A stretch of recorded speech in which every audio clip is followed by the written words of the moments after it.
no other detailed information is available for the selectivity calculation, we'll make the assumption that the values for a particular column are all equally likely. And in this case, they give us the information about the number of distinct values for the customer city. If they're all equally likely, then an estimate of the selectivity is 1 over the number of distinct values, which is 1 over 620 for the customer city predicate. For the second predicate on the customer state province, we have 145 distinct values. We estimate the selectivity as 1 over 145. For the country ID, we have 19 distinct values. We estimate the selectivity is 1 over 19 for that. Okay, at any one time, we're going to get one of the 19 particular values if we're using an equality predicate. When we add these predicates together, okay, we calculate a selectivity for the whole set of predicates when they're ANDed with equality conditions by doing the selectivity of the customer city times the selectivity of the customer state province times the country ID, which gives us 1 over 620 times 1 over 45 times 1 over 19. Okay, so that's our computed selectivity. To get the cardinality, we just take that sensitivity and multiply it by the number of rows, and that will tell us the number of rows we actually expect to return. On the next slide, we basically have the same information, but we have a different question. Is the estimated selectivity the same as the actual selectivity? If these were all totally independent columns, multiplying them would give us an accurate selectivity. Unfortunately, a lot of times some columns are related. In this case, the bottom 2 columns are highly related. If you happen to know the state or province, you happen to know what the city is. They're actually highly correlated. Only Canada has Ontario. Only United States has New Jersey as a state. So knowing one, you know the other, so they're not as independent. In that case, our estimated selectivity might not be accurate. Okay, and there are ways of improving that where we're going to talk when we get to the chapter on optimizer statistics, how to collect the statistics. One of the things we can do, just to briefly mention, is we can create column groups that associate these 2 columns together and then collect the statistics on the column group that collects the statistics for the selectivity on the 2 columns taken together, not independently of each other. And that will allow us for better calculations of selectivity when the columns aren't independent. Sometimes we underestimate when they're related, sometimes we overestimate, depending on how they're related with each other. Next up, we're going to have a look at our cost estimate. The cost is the optimizer's best estimate of the number of standard IOs it takes to execute a particular SQL statement. The cost unit is a standard single block random read. Okay, so we say 1 cost unit when we show them with the estimated statistics for an execution plan that we've calculated is equal to 1 single block read time, the time it takes us to read a single block. Okay. Now, if a plan costs 1,000 units, the optimizer computes that it would take as long to execute this plan as if it had to do a 1,000 single block reads off a disk. Okay. And they just have a little note. Remember, it is an estimate. We don't expect it to be right on all the time, but we would really like our estimates to be reasonably close, okay, for it. And then we're making good decisions around our costing. So it calculates this theoretical I/O cost by looking at a number of factors.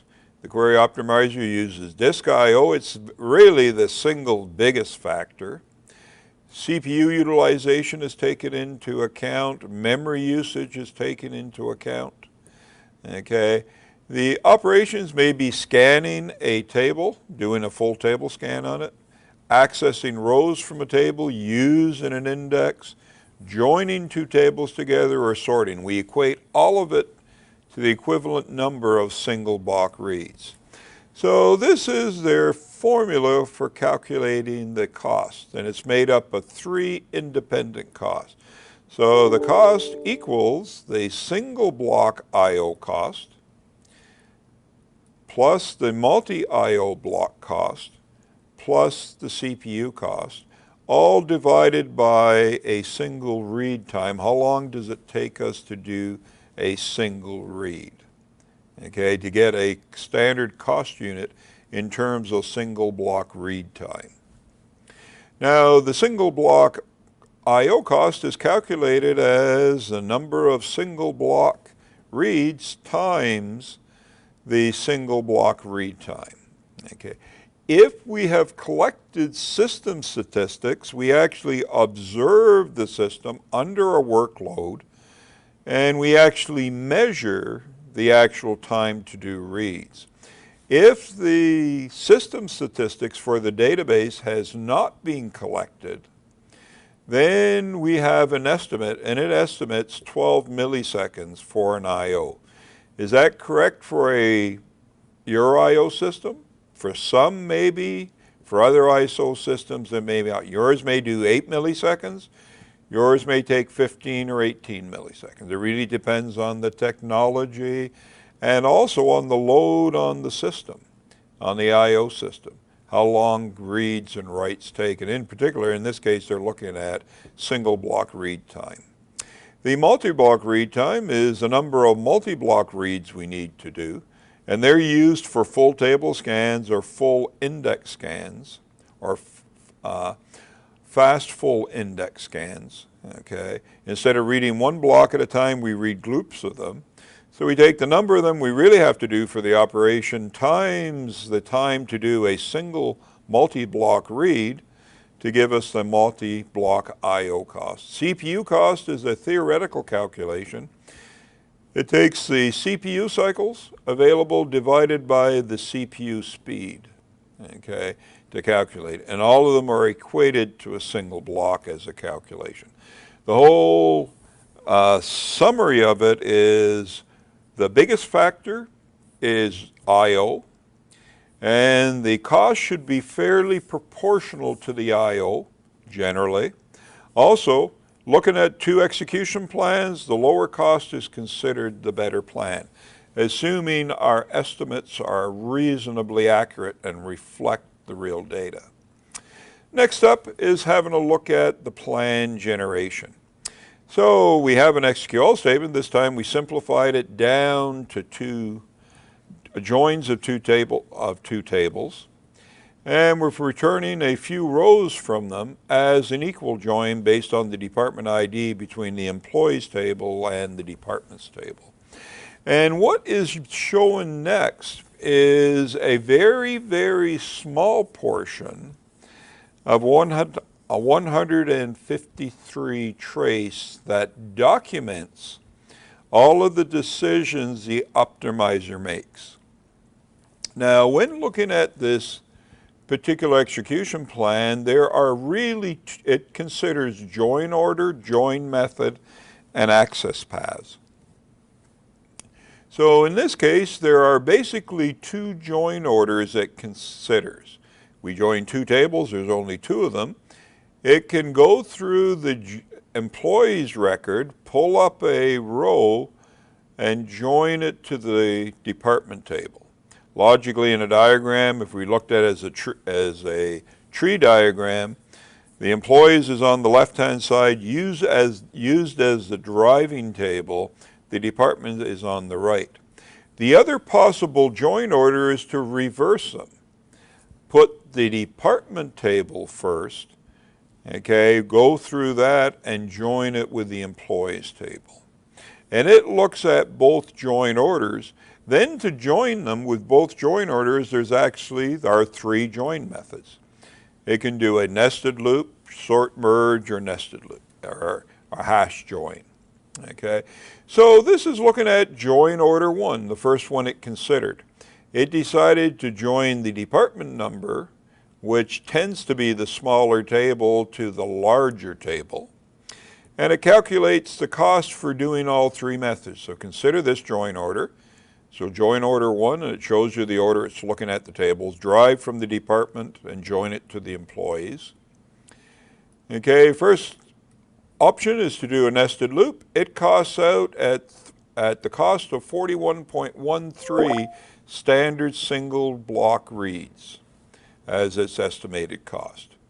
The sort merge costs out cheaper. It costs out to be 8.0 single block reads. The hash join costs out the cheapest, 6.51. So it considers the lowest cost one, the hash join, the best join method for this order. Now, does the other ordering lead to a better execution plan or not? So it considers, the overall cost of doing the join order, derived department to employees with the hash join is 6.51. It was the same value that we got for the hash cost. And it picked that as the best join order, best join method. Now we're going to consider join order. Okay, and we're looking at join order number 2. We're going to drive from the employees table to the departments table. Once again, we look at all 3 methods. Okay, first one is consider the nested loop join. The cost for that is 121.24. That's higher than anything in the previous one. But there's still hope. Maybe either the sort merge would be lower or the hash join. The sort merge is the same cost. The hash join is the same cost.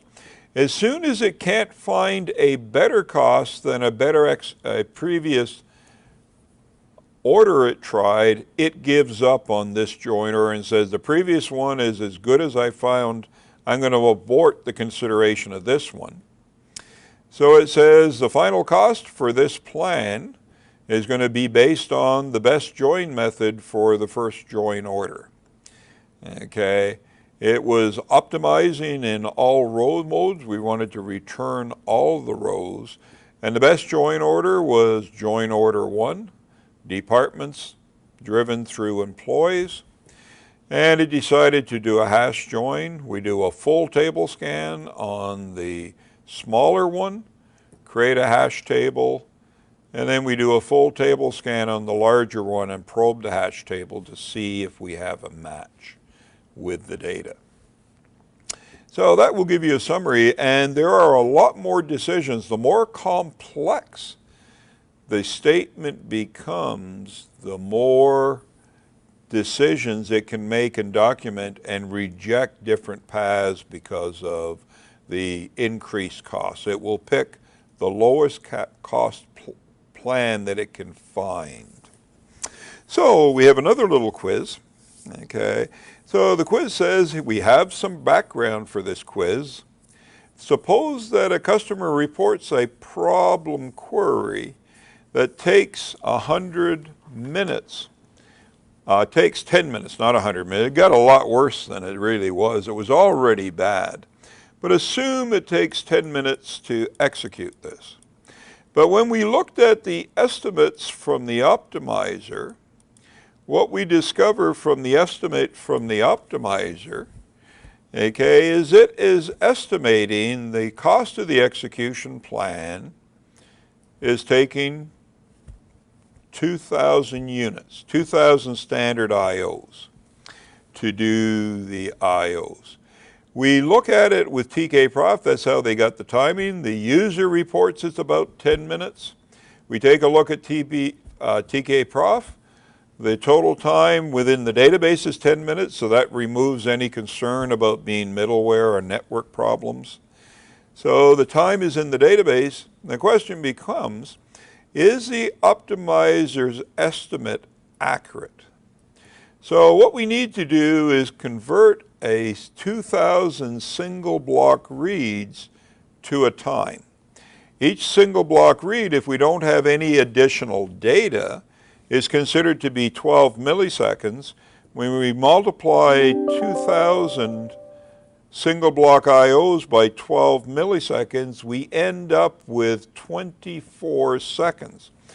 The cost of 2,000 is really saying the optimizer believes this will take 24 seconds to do approximately.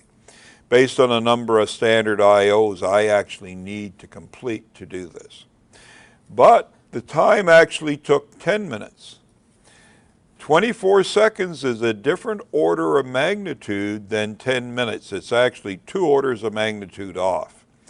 That really means in this case the estimates weren't accurate. Why weren't they? Could be we don't have up-to-date statistics. Could be we need, if we're using a column is non-normally distributed, we could require a histogram on it. But all we know is based on what the optimizer estimated and what we actually observed, there's a big difference in the time that we calculate from the optimizer estimates and from what we actually observe. That says there's probably something wrong with my statistics. Next up is talking briefly about adaptive query optimization. We're going to see this in more detail later. We have adaptive query optimization that we introduced in 11G Release 2, okay, as the first part of this. Okay, in 11G Release 2, we now realize that one execution plan doesn't really work for all statements that are using bind variables in some cases. And we've sort of extended some other options it could do under the same name, under the adaptive query optimization. One is the adaptive, or what we also call dynamic plans. The optimizer can now make a one-time change to an execution plan while the statement is running in 12C. It was a new feature in 12C. The things that it can change are the join method, how we're joining two tables together. The other thing is around parallel operation. Just like there's 3 different join methods, there's a number of different ways of distributing the load when we do a parallel query to different slaves. One of them favors having a few number of rows, just like the nested loop join favors getting the first few rows the quickest using an index. And the other distribution method favors large number of rows being distributed across the slaves. So it can make a one-time change of the distribution method, okay? And we'll take a look at that in a little more details and see how we note that it actually made the change in the future. This was just an introduction to it. We also have what they call the adaptive statistics here, okay? And we actually started to use this a little bit in 11G Release 2, but it wasn't on this class and it wasn't in the new features. It was just something they were starting to do with the optimizer. And with the optimizer, they only did it for, okay, the cardinality. If they detected their estimates with cardinality were off, they would go in and put a little note for the optimizer. The next time you optimize, maybe you should do dynamic sampling to get a better estimate of cardinality at this time. Okay, the thoughts were that if the statistics were stale, and maybe we got a bad cardinality, by collecting the dynamic it will allow us to correct that. So it would make a suggestion during the next time we have to parse it, in the future, collect dynamic sampling. We sort of extended it. We do it more for more things than just the cardinality. We'll also suggest it for selectivity when we find they're inaccurate, their estimates are inaccurate, and it's based on the observation of the SQL statement actually running, okay? And it will make additional notes to itself, and one of the things it can suggest is the next time we gather statistics, we should actually create a column group and collect the statistics on the column group. So it uses plan directives as little notes to itself about how it could improve the parsing of the statement the next time it parses it for some reason based on observed execution statistics of the statement. The one-time change of the execution plan is also based on observed behavior, but we instrument a few critical points with additional information, and we have to buffer up the information. Because we're going to change the plan, we don't want to return a bunch of rows to the client and then have to switch to another plan and return the same rows. That wouldn't give us the answers we're looking for. So we buffer up the output a bit, monitor it for a bit, and then check to see if things look like we expected. If they are, we know the original plan we picked was correct. If not, we switch to another plan. And there are lots of ways of controlling the behavior of the optimizer, okay? Some of them are with the parameters for the database. We looked at a group of these already, and the ones we looked at are the dynamic parameters that we actually could set in the session. There are other ones also influence the optimizer. Cursor sharing says whether or not the exact is the default behavior. If we're using bind variables, then let's share the cursors because that's what it was designed for. Okay, force says if they're using literals, let's replace the literals with an internal bind variable so we can force the sharing of the cursors. Okay, just a little note, there was originally these two values when we introduced it in 8i. In 9.2 we made 3 values. There was another one similar. In 12c we're down to 2 again. They removed the similar. They didn't like the behavior. The multi-block read count says if it's being set on the database, it says how many blocks we want to do when we do a full table scan in each I/O. We know doing 1 is inefficient. The bigger we make this as a set parameter, the more efficient full table scans look like to the optimizer, the less likely it is to use an index.